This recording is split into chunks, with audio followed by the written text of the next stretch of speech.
How to start speaking English, English बोलना कैसे शुरू करें। पार्ट 4 में आप सबका वेलकम है। इससे पिछली 3 वीडियोस में हमने 13 सिंटैक्स स्ट्रक्चर्स को सीखा है। आज हम बात करेंगे सेंटेंस स्ट्रक्चर नंबर 14 की। देखिए, sentence structure number 14, I am looking forward to plus noun oblique V4 plus dot dot dot dot. I am looking forward to, इसका मतलब है इंतजार करना या उम्मीद करना। देखिए, इंतजार करना या उम्मीद करना, और जिस भी काम का आप इंतजार कर रहे हैं या उम्मीद कर रहे हैं वो खुशी से करना, बेसब्री से करना, और उस इंतजार करने को या उम्मीद करने को, इस बात को एक्सप्रेस करने के लिए आप इस सेंटेंस स्ट्रक्चर का यूज करते हैं। अब चाहे आप किसी चीज का इंतजार कर रहे हो या उम्मीद कर रहे हो, खुशी के साथ, बेसब्री के साथ, तो उस चीज का आप नाम बताएंगे। वो क्या है? वो नाउन ही तो है। या फिर किसी काम के हो जाने का अगर आप इंतजार कर रहे हैं, उम्मीद कर रहे हैं, खुशी के साथ, बेसब्री के साथ, तो उसकी फोर्थ फॉर्म यानी आईएनजी फॉर्म का आप यूज करेंगे। अब देखिए, सेंटेंसेस की एग्जांपल्स आपके सामने हैं।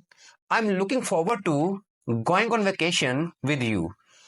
आपके साथ छुट्टी पर, वेकेशन का मतलब क्या होता है? छुट्टियां। आपके साथ वेकेशंस पर जाने का मैं इंतजार कर रहा हूं या उम्मीद कर रहा हूं, खुशी के साथ, बेसब्री के साथ। I am looking forward to a great day today. यहां पर आईएनजी फॉर्म का यूज किया जा रहा है। जाना, ये क्या है? एक वर्ब भी तो है, जाना। जाने की उम्मीद कर रहा हूं, खुशी के साथ, बेसब्री के साथ, तो इसलिए यहां पर आईएनजी फॉर्म का यूज किया है। यहां पर एक अच्छे दिन का इंतजार कर रहा हूं मैं। अब देखिए, यहां पर डे, ये क्या है? मेरा नाउन ही तो है, तो इसलिए यहां पर कोई वर्ब नहीं है, इसलिए इस सेंटेंस में कोई आईएनजी का कोई सवाल पैदा नहीं होता है। I am looking forward to something extraordinary. Something, ये तो एक वर्ड है जिसका मतलब होता है कुछ। समथिंग एक्स्ट्रॉर्डनरी, एक्स्ट्रॉर्डनरी का मतलब होता है बहुत ही जबरदस्त। बहुत कुछ जबरदस्त हो जाए, इस चीज का मैं इंतजार कर रहा हूं या उम्मीद कर रहा हूं, खुशी के साथ, बेसब्री के साथ। जैसे for example, I am looking forward to something extraordinary in my life.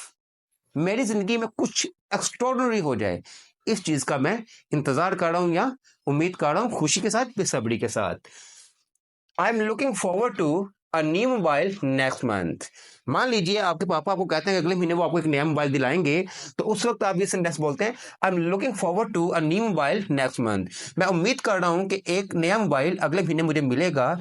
उम्मीद कर रहा हूं, होप कर रहा हूं, खुशी के साथ, बेसब्री के साथ।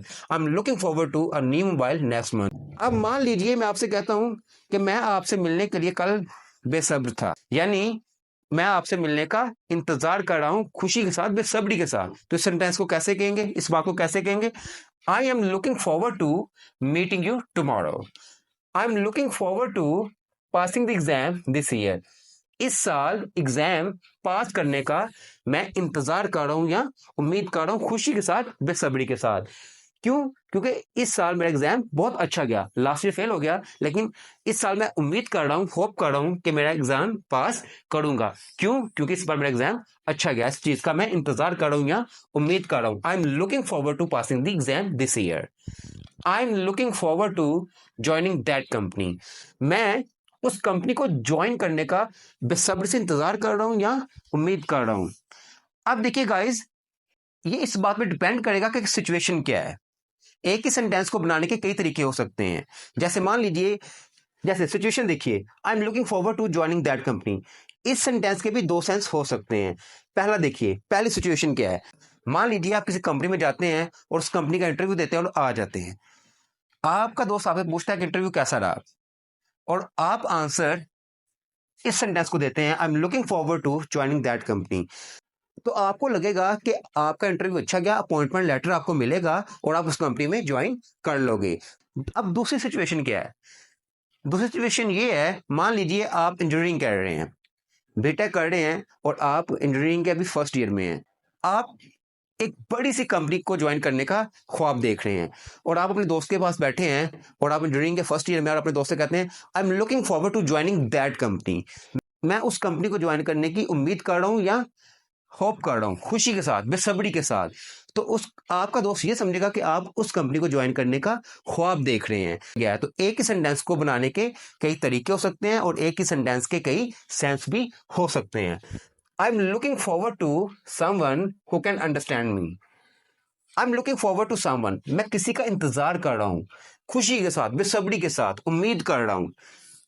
Who can understand me? जो मुझे समझ सके। I'm looking forward to someone who can understand me. मैं किसी शख्स का इंतजार कर रहा हूं जो मुझे समझ सके। अब देखिए गाइस, एक सेंटेंस में आपको आपकी स्क्रीन पे दे रहा हूं, इस सेंटेंस को ट्रांसलेट करिए और इस वीडियो के कमेंट में लिखिए। मैं उस दिन का बेसब्री से इंतजार कर रहा हूं जब मैं इंग्लिश फ्लुएंटली बोल रहा हूँगा। देखिए इस सेंटेंस को कैसे बनाया जाएगा। मैं इंतजार कर रहा हूं, खुशी के साथ, बेसब्री के साथ। I am looking forward to, किस दिन का? उस दिन का। वो दिन, वो एक नाउन ही तो है। To that day, I am looking forward to that day, जब मैं बोल रहा हूँगा। When I'll be speaking, I'll be, future continuous tense, I'll be speaking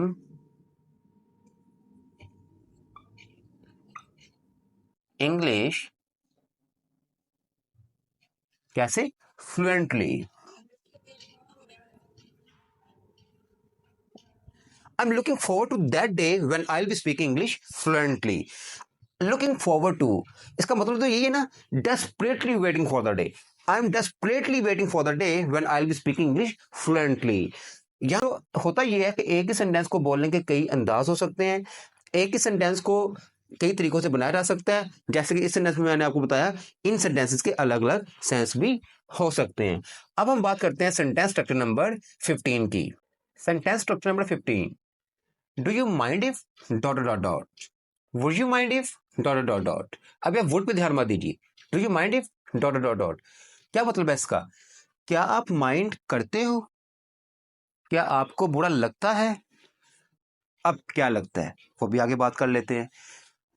do you mind if dot dot dot, यहाँ पे दूसरा, would you mind if dot dot dot, क्या आपको बुरा लगेगा? क्या आप माइंड करोगे? अब देखिए सेंटेंसेस की एग्जांपल्स आपके सामने है। Do you mind if I don't even call you through out the day, क्या आप माइंड करते हो? क्या आपको बुरा लगता है अगर मैं आपको पूरे दिन कॉल तक ना करूं तो? अगर मैं आपको पूरे दिन कॉल तक ना करूं तो क्या आपको बुरा लगता है? क्या आप माइंड करते हो? इसके लिए डू का यूज करना है। Do you mind if he meets me without informing you about it, क्या आप माइंड करते हो? क्या आपको बुरा लगता है जब वो मुझसे मिलता है बिना इन्फॉर्म किए आपको इसके बारे में? इसके बारे में आपको इन्फॉर्म किए वो मुझसे मिलता है, क्या आपको बुरा लगता है? क्या आप माइंड करते हो? Do you mind if he has to do it alone and that too at night. इससे जोड़ने से पहले देखिए इसका मतलब समझ लेते हैं कि क्या है। He has to do it, उसे ये अकेले करना पड़ता है। हैज टू का यूज आप करते हैं इसलिए है ना, करना पड़ता है या करना है, modal verb. He has to do it, उसे ये अकेले करना पड़ता है। एंड और दैट टू, वो भी, एट नाइट, रात में, और वो भी रात में, उसे ये अकेले करना पड़ता है और वो भी रात में। अब देखिए इसे इसके साथ जोड़ता हूं, do you mind if he has to do it alone and that too at night. अब देखिए इसका मतलब क्या है, क्या आप माइंड करते हो? क्या आपको बुरा लगता है अगर वो ये अकेले करता है और वो भी रात में? डू इट कोई काम है, जब वो ये अकेले करता है और वो भी रात में, तो क्या आपको बुरा लगता है? क्या आप माइंड करते हो? अब देखिए वुड के साथ कैसे यूज करेंगे। Would you mind if he has to do it alone and that too at night, क्या आपको बुरा लगेगा अगर उसे ये अकेला करना पड़े और वो भी रात में? अब देखिए जब आप वुड के साथ यूज करते हैं ना तो फ्यूचर की बात होती है। देखिए जब आप वुड के साथ इसे यूज करते हैं तो इसका सेंस बदल जाता है। क्या आप माइंड करोगे? क्या आपको बुरा लगेगा अगर उसे ये अकेले करना पड़ेगा और वो भी रात में? You have to work with me unwillingly, आपको मेरे साथ काम करना पड़ता है। Has to, have to modal verbs हैं, ही के साथ हैज टू, यू के साथ have to. You have to work with me unwillingly, आपको मेरे साथ काम करना पड़ता है बिना किसी चाह के, यानी आप चाहते नहीं है लेकिन फिर भी आपको मेरे साथ काम करना पड़ता है। अब इसे इसके साथ यूज करते हैं। Do you mind if you have to work with me unwillingly, क्या आप माइंड करते हो? क्या आपको बुरा लगता है अगर आपको मेरे साथ बिना किसी चाह के काम करना पड़ता है? अब देखिए वुड के साथ इसे हम कैसे यूज करेंगे। Would you mind if you have to work with me unwillingly? क्या आप माइंड करोगे, क्या आपको बुरा लगेगा अगर आपको मेरे साथ बिना किसी चाह के काम करना पड़ेगा? तो इफ का मतलब है यदि या जब, एक ही सेंस के लिए यूज किया जाता है। यहाँ पर फ्यूचर की बात हो रही है, यहाँ पर अभी आपके पास ऑप्शन है। यहाँ पर जो काम होता है ना, तो जैसे आपने डू का यूज किया, जैसे आपने वुड का यूज किया, सेंटेंस का सेंस बदल जाएगा। You are not allowed to go out to meet your friends. You are not allowed to go out, आपको अलाउ नहीं किया जाता है बाहर जाने के लिए। क्यों? टू मीट योर फ्रेंड, अपने दोस्तों से मिलने के लिए। पैसिव वॉइस का फॉर्मेशन है। प्रेजेंट इंडेफिनिट टेंस के पैसिव वॉइस में आप आर का यूज करते हैं यू के साथ में। Do you mind if you are not allowed to go out to meet your friend? क्या आप माइंड करते हो, क्या आपको बुरा लगता है अगर आपको अपने दोस्तों से मिलने के लिए बाहर जाने के लिए अलाउ नहीं किया जाए? तो क्या आपको बुरा लगता है, क्या आप माइंड करते हो? अब वुड के साथ देखिए, would you mind if you are not allowed to go out to meet your friend? क्या आप माइंड करोगी, क्या आपको बुरा लगेगा अगर आपको अपने दोस्तों से मिलने के लिए बाहर जाने अलाउ ना दिया जाए? तो क्या आपको बुरा लगेगा, क्या आप माइंड करोगे? तो प्रैक्टिस, प्रैक्टिस करेंगे तो आपको समझ में आएगा। अब देखिए गाइस, एक सेंटेंस आपको स्क्रीन पे है, इस सेंटेंस को ट्रांसलेट करिए, इस वीडियो के कमेंट में लिखिए। आपको बुरा तो नहीं लगेगा ना अगर मैं आपकी किताब वापस ही ना करूं? तो इस सेंटेंस को ट्रांसलेट करिए और इस वीडियो के कमेंट में लिखिए। देखिए इस सेंटेंस को कैसे बनाया जाएगा। क्या आपको बुरा तो नहीं लगेगा ना? वुड यू माइंड इफ, क्या आपको बुरा तो नहीं लगेगा ना, क्या आप माइंड नहीं करोगे? इफ, अगर, I don't even, I don't, अब मैं आपकी किताब वापस ही ना करूं, यानी वापस तक ना करूं, तक के लिए इवन का यूज करना है। I don't even return your book.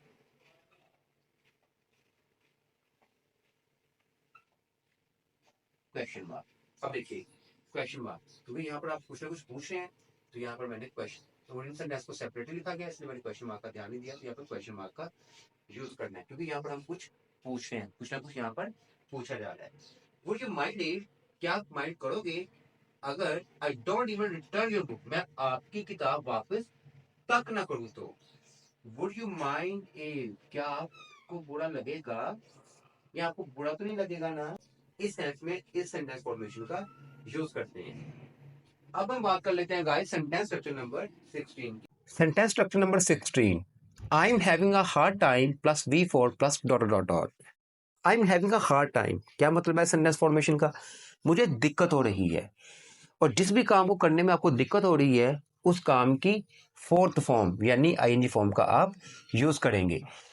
I am having hard time की जगह पे आप चाहें तो आई एम हैविंग डिफिकल्टी इन का भी यूज कर सकते हैं। हार्ड टाइम की जगह पे डिफिकल्टी इन का भी आप यूज कर सकते हैं।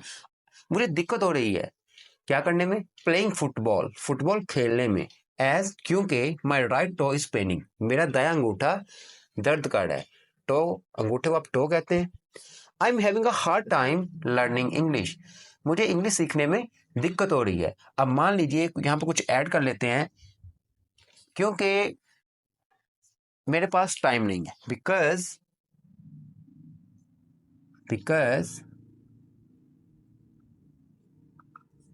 I am not getting time, कुछ इस तरह से। I am having a hard time learning English because I am not getting time. I am having a hard time making a good physique, एक अच्छी फिजिक बनाने में मुझे दिक्कत हो रही है। दिक्कत तो होगी, एक अच्छी फिजिक बनाने में आपको बहुत मेहनत लगती है। I am having a hard time making a good physique. I am having a hard time affording my livelihood, मुझे दिक्कत हो रही है अपनी घर को अफोर्ड करने में, अपने घर को यानी अपने खुद के घर को, मेरे खुद के घर को अफोर्ड करने में मुझे दिक्कत हो रही है। मान लीजिए यहाँ पे कुछ ऐड कर लेते हैं, एज, क्योंकि मेरे पास जॉब नहीं है। As I don't have a job right now, I don't have a job इस वक्त के लिए आप कहते हैं right now. I'm having a hard time affording my livelihood as I don't have a job right now. I am having a hard time making videos due to my naughty son. मुझे दिक्कत हो रही है videos बनाने में, किसकी वजह से? ड्यू टू माई नॉटी सन, मेरे शैतान बेटे यानी मेरे शरारती बेटे की वजह से वीडियोस बनाने में मुझे दिक्कत हो रही है। शायद वो मुझे परेशान करता है, इसलिए मुझे वीडियोस बनाने में दिक्कत हो रही है। अब गाइस एक सेंटेंस आप बनाइए और उसे ट्रांसलेट करके इस वीडियो के कमेंट में लिखिए। मुझे आपको ये टॉपिक समझाने में दिक्कत नहीं हो रही है। देखिए इस सेंटेंस को बनाया जाएगा, आई am not having a hard time, I am not having a hard time, या फिर आई am not having difficulty in. अब देखिए समझने को अंडरस्टैंड कहते हैं और समझाने को मेक अंडरस्टैंड कहते हैं।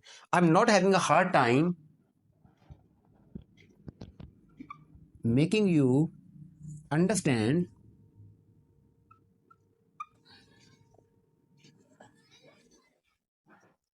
This topic. अगर आप टिकटॉक पे नहीं हैं तो कोई बात ही नहीं है। अगर आप टिकटॉक पे हैं तो आप मुझे टिकटॉक और इंस्टाग्राम पे फॉलो कर लीजिए। क्यों फॉलो करिए?